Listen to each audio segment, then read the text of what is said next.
Selamat datang di Kapal Aku TV.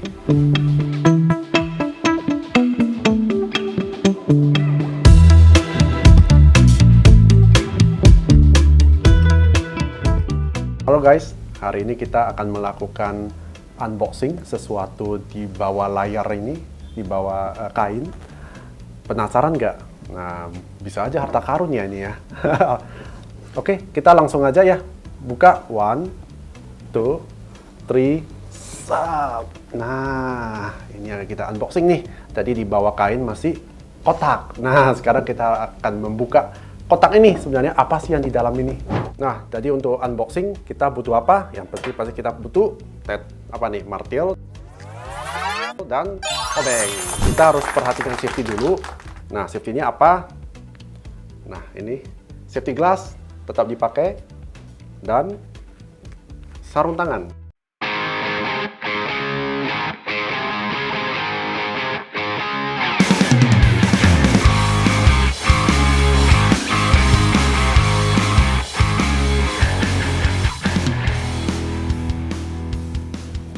Oke, jadi kita sudah melepaskan semua pakunya. Sekarang kita langsung unboxing ya. Nah, dalam ada packingnya. Kita keluarin dulu packingnya. Tuh, bagus juga ya packingnya. Banyak ini proteksinya.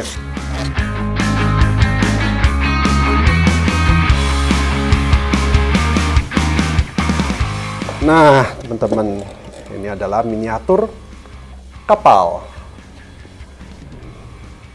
Keren nggak?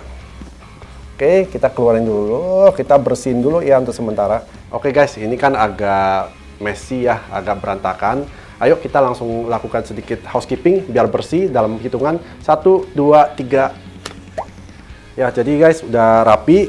Nah, jadi ini packingnya, ini miniatur kapal. Datangnya ada packingnya dalam kaca. Dan ini kayak terbuat dari resin deh. Coba kita buka dulu ya kacanya biar nggak ada pantulan dari kamera.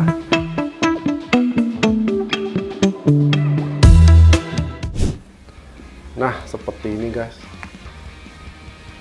Bagus ya. Jadi ini tadi seperti yang saya jelasin bahwa ini terbuat dari resin dan catnya ini kelihatannya agak mengkilat ya. Mungkin ini seperti cat mobil. Jadi kapal ini adalah kalau bisa dilihat nama kapalnya nih Karadenis Powership Yasin Bey. Jadi ini nama kapal dan kapal ini kalau dilihat kan agak unik nih. Nah, kira-kira teman-teman tahu nggak sih kira-kira ini kapal apa? Nah, kalau dari speknya ya, ini adalah kapal pembangkit listrik terapung. Jadi kapal pembangkit listrik ini sebenarnya dibangun ya untuk memenuhi kebutuhan listrik di tempat-tempat yang wilayahnya belum ada, masih kekurangan listriknya gitu. Jadi ini adalah kapal terapung sementara gitu. Sekarang kita coba ukur ya panjang dan lebar kapalnya ini sebenarnya berapa senti sih. Yuk kita langsung ukur. Kita coba measure dulu ya pakai measuring tape. Jadi kalau kita lihat ini 20 cm ya, panjangnya 20 cm. Lebarnya ya sekitar 4 cm. 4 cm. Jadi kalau kita lihat dari sip partikular, kebetulan di bawahnya ini ada sip partikular ya. Di sip partikular ini tercantum bahwa length overall itu 162 meter. Ya, jadi kalau kita banding dengan 20 cm, ini berarti skala kapal ini adalah 1:600. Jadi bisa dibayangkan ya, kapal sebenarnya itu 162 meter nih. Panjang amat ya. Nah, sekarang kita review kapalnya. Jadi bisa dilihat kalau belakang ini adalah akomodasi ya. Jadi ini untuk akomodasi untuk awak kapal yang bekerja di atas kapal. Nah, kalau kita lihat dari dua area ini yang warnanya abu-abu. Nah, ini adalah kalau dilihat dari ini, di dalamnya ini adalah medium speed dual fuel engine untuk memproduksi listriknya, ya. Dan ini adalah exhaustnya.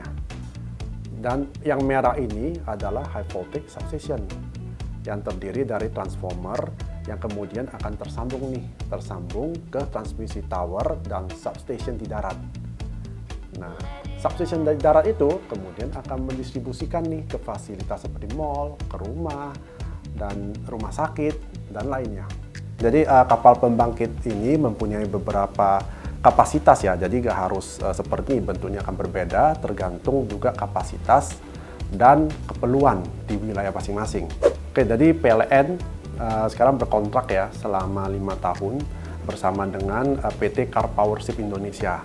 Dan kapal-kapal ini yang asalnya dari Turki dan total mempunyai 5 kapal yang tersebar di Indonesia. Satu itu Zeynep Sultan di Amurang, Sulawesi Utara. Yang kedua itu Gokhan Bay di Kupang, Nusa Tenggara Timur. Yang ketiga itu Nazi Bay di Ambon. Dan yang keempat itu adalah Honor Sultan di Medan. Dan yang kelima yang ini Cardenis Powership Yasin Bay. Nah, dari total 5 kapal ini yang paling besar itu sebenarnya Honor Sultan yang berlokasi di Medan. Nah, total daya listrik itu sebesar 470 megawatt.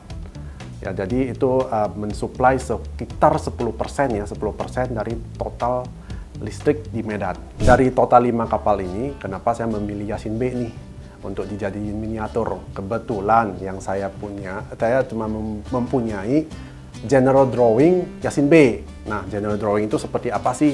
Nah, seperti ini nih. Nah, seperti ini ya. Nah, jadi miniatur kapal ini sebenarnya tidak sembarangan dibuat sesuai dengan ukuran yang berbeda-beda ya, tapi disesuaikan dengan general drawing. Tadi dari general drawing ini kemudian dibuat sih sekecil mungkin tergantung dengan skala yang kita mau. Misalkan kita mau 1:100, 1:600 ya, tapi itu tergantung lagi, balik lagi ke harga. Semakin kecil ya semakin murah, semakin besar ya semakin mahal gitu guys. Jadi kita balik lagi ke pembahasan Yasin Bay ya, miniatur kapal ini.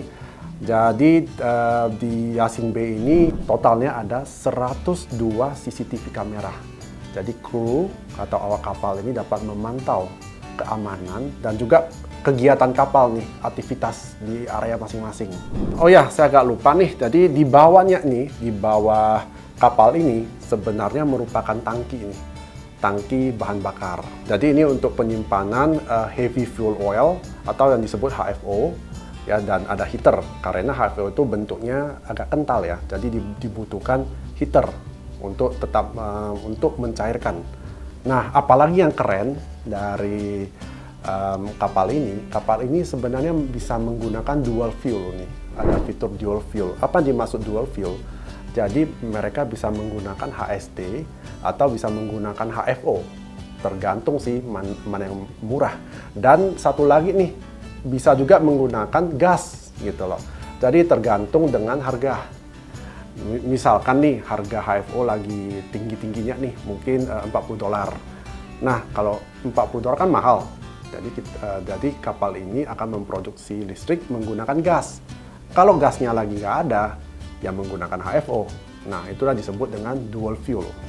Nah, jadi kapal ini sebenarnya akan menerima gas atau HFO atau fuel oilnya dari tanker-tanker, dari kapal tanker nih. Jadi gimana? Jadi kapal ini tetap akan floating, akan di satu tempat. Ya, yang datang itu adalah kapal satu lagi yang biasanya tanker atau LNG tanker. Ini akan berdempetan yang disebut ship to ship nih. Jadi mereka akan mentransfer fuel, mentransfer gas langsung ke Cardenis Yasin Bay ini. Gitu. Kemudian akan diproduksi, jadilah listrik yang akan didistribusikan ke darat. Gitu. Jadi kapal ini ya namanya floating ya, berarti dia akan station, tidak bergerak di satu tempat. Oke guys, kalau teman-teman pasti bertanya nih, kalau sudah ada floating power plant nih atau pembangkit listrik terapung, ya kan? Apakah akan permanen atau selamanya kita akan menggunakan kapal ini?